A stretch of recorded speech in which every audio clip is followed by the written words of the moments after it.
The Tabernacle is a portable, temporary temple.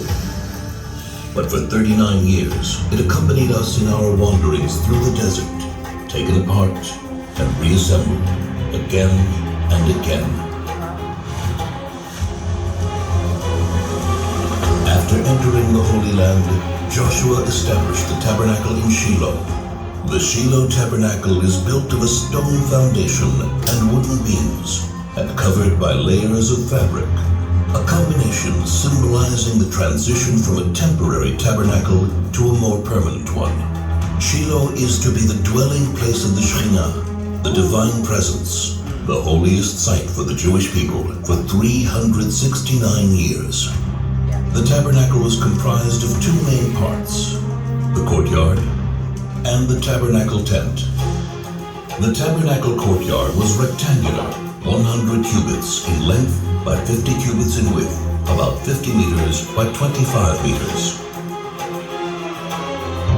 Come on. In the heart of the courtyard stood the altar, made of wood overlaid with copper.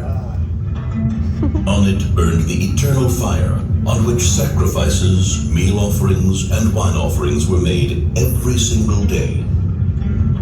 Since it is forbidden to ascend the altar by stairs, the Kohanim, the priests, ascended by a ramp.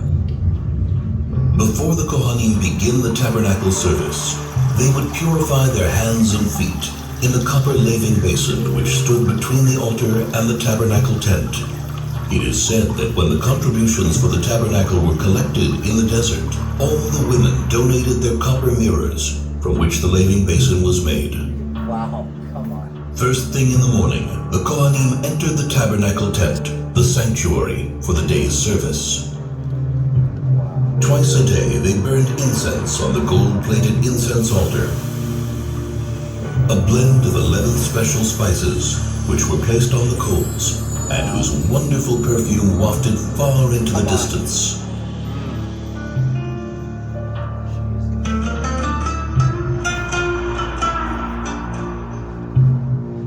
Once a week, 12 special loaves of bread were placed on the golden table, which stood at the north end of the sanctuary. The secret method of preparing the showbread was passed down from father to son. Wow. Every evening, the candles of the seven-branched menorah, which stood in the south across from the table, were kindled. The menorah was made of a single piece of solid gold and ornamented with flower-like cups, buds, and blossoms. At the tip of every branch was a receptacle into which pure olive oil was poured. Ever since, the menorah has been one of the symbols of the Jewish nation.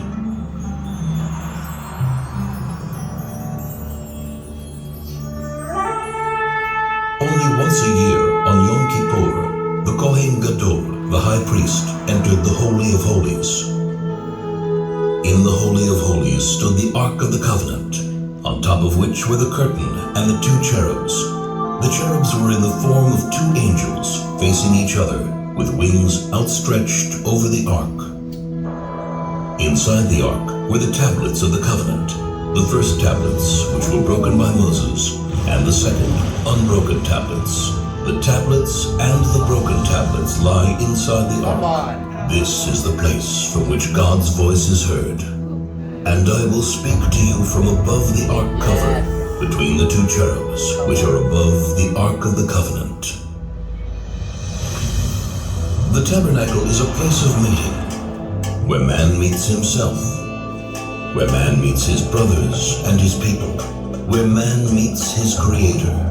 There is much more to it than meets the eye. The clues and secrets hidden in every part of the tabernacle and its vessels are many and lofty. For 369 years, the tabernacle dwelt in Shiloh until the city was destroyed by the Philistines. It then wandered until Solomon built the temple in Jerusalem. But to this very day it is said, if you stand where the tabernacle stood and take a deep, deep breath, you can smell, if only for a moment, the scent of the incense, which still suffuses the walls.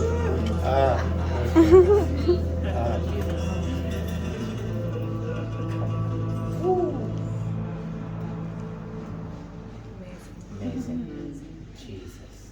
Whew. Wow. That was amazing.